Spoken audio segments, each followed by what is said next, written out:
Just imagine if you were about to fight and you were able to just, you know, summon the baddest of the baddest warriors within, your ancestry or your lineage, and they could just help you whoop ass. Like that was just an amazing storyline, amazing power in that sense as well.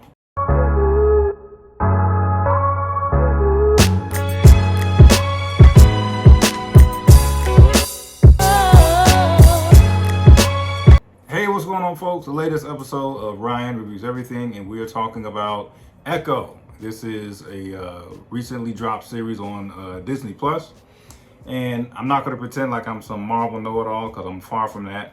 But this was definitely something that I was satisfied with. Once again, I didn't have high expectations on going into it, only because of my lack of knowledge of the character herself. But once I got introduced, I was all in.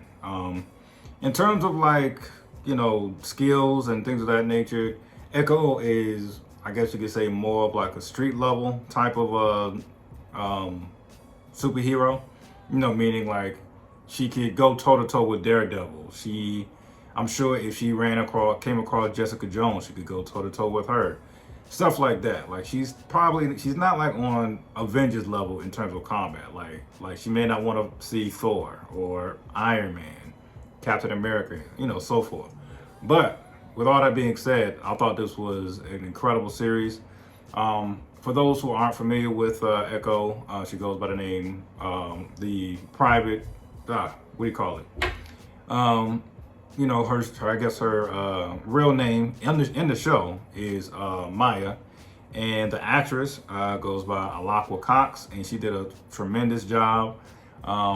Echo is, although she's deaf, she has hands, and she can put them to good use at any given time, and she clearly shows that when, spoiler alert, she goes toe to toe with Daredevil in episode 1. That cameo caught me off guard. Pleasant surprise. And I really enjoyed the storyline. I thought the storyline really flowed naturally. And the second thing I liked about it is definitely the discovery of these additional superpowers that Echo can produce. Another spoiler alert warning.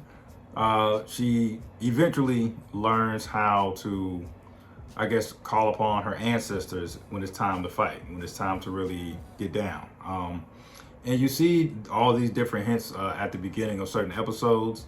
And, at first, like the very first episode, you probably don't know what the hell is going on. But I still thought that made it just as dope, The fighting choreography was great. I'm sure there are other Marvel projects that have, better fighting choreography. But nevertheless, this was just as good.